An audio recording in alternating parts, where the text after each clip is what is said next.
Hi, I'm Jackie Stacharowski. I've been a professional artist for over 25 years, and in that time have discovered and worked out some very noteworthy techniques that add interest to your paintings. And one way that I have found is by doing a very rich, interesting, dark background in paintings that focus on a single object, whether it's a flower or a bird or a portrait or a person or a pet or anything special. It helps to have a dark background to really pop that object out. But you don't want to fall into the trap of just painting it black, because that's very boring and uninteresting. And you want to create an interesting painting that people want to see. By varying the dark colors in the background, you get a much more interesting painting, but at the same time it doesn't take away from the star of your show, the object of the painting. This technique can be used in oils or acrylics or watercolors. It's useful for any medium. And you can also control how dark or how light you want the value to be, as long as it doesn't take away from the star of your show. This one is done in oils.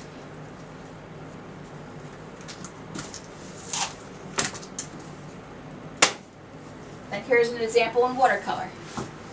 Using the same colors in the background, but still giving that rich background that creates a nice backdrop for your star in your show. What kind of flower is that? That's a type of begonia. A begonia. And so the top there, is that the flower or is that the leaves? These are the flowers, these are the air roots, and these are the leaves. Oh, that's neat. It was actually about 6 foot tall. Wow. Okay. That is amazing. And so what are you working on today? Today I'm working on a background for a flower, just like your basic cone flower. But my dark is a combination of 3 colors: diazonine purple, burnt sienna, and raw umber. Raw umber has a greenish tone, and if you want to tone that down, the burnt sienna has a reddish tone. The two complements balance each other out. And the diazonine purple gives you the cool shadow colors. Any cool purple will work. Almost everyone has burnt sienna and raw sienna. But diazonine purple, if you don't have it, you can mix cool purple by mixing ultramarine blue and alizarin crimson. Or any other cool dark purple will work. And I don't mix these on my palette. I apply them directly to my painting in little areas next to each other. Now, is that a canvas that you have? Yes, this is a canvas I have taped down. But it works on any support. The watercolors are done on watercolor paper. Acrylics, you can do it on paper or canvas or wood or metal.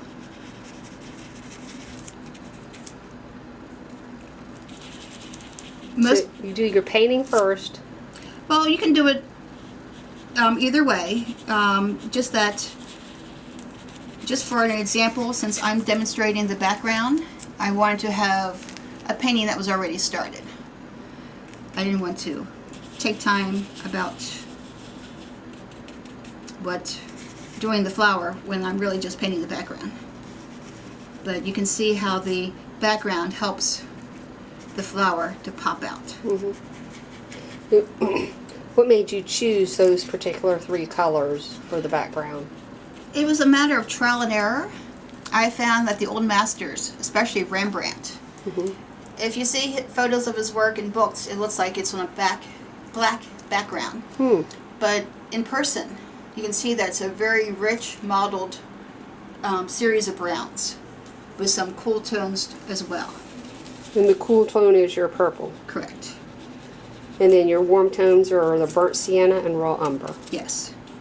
And the burnt sienna is the warmest since it has a reddish cast. So you're just kind of brush mixing them all together. Yes. You don't want them to be one solid color unless you're doing something very small, then you may want to mix it on your palette. And watercolors, you usually mix it on your palette first. And you can adjust it to make it lighter or darker. As an example, the begonia, there was a lighter background, but still, with backgrounds you want something interesting enough to hold its own, but not so busy or pop too much to take away from the main object of your painting. Now this is oil painting? These are oils, but it works equally well with acrylics and watercolors. As with most backgrounds, it sometimes helps to have the upper part of the painting a little bit lighter and the bottom a little bit darker. That helps set the tone for the painting as well, gives it some balance. So what would be the top of this painting? This would be the top area and this would be the bottom. But paintings on canvas or on paper, remember they're portable, so they can move. So as I work around my flower, I can turn my canvas around and work whichever is more comfortable for me to reach the area that I want to work on.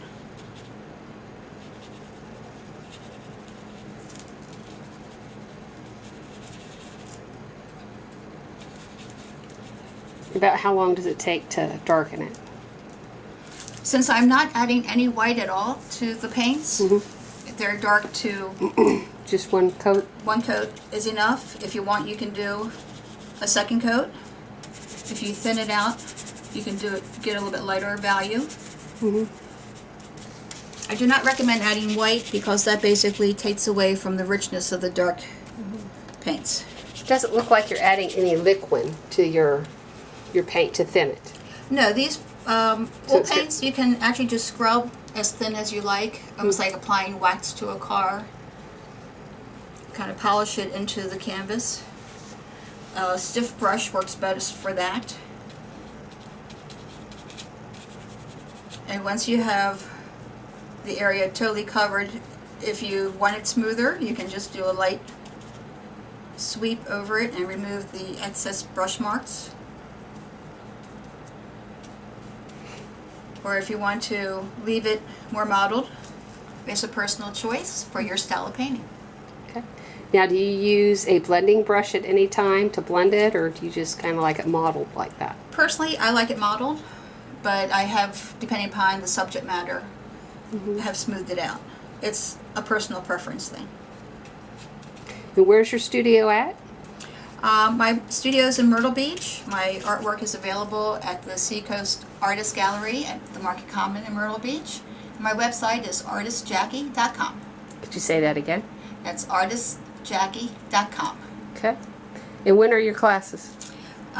From September through June, I teach on Thursday mornings from 9 to 12.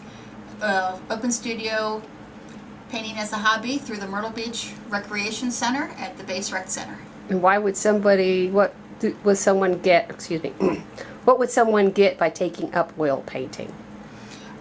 Taking up oil painting or acrylics or watercolor, it's a fun hobby. You get to be creative. You get to have it, do exploring. With art, you never stop learning. So it's always fun to keep learning new techniques and new processes. Helps break stress. Helps relieve stress. And you can do it for your home decor. You can do it for gifts. You can just do it for your own enjoyment. Okay. Thank you. Thank you.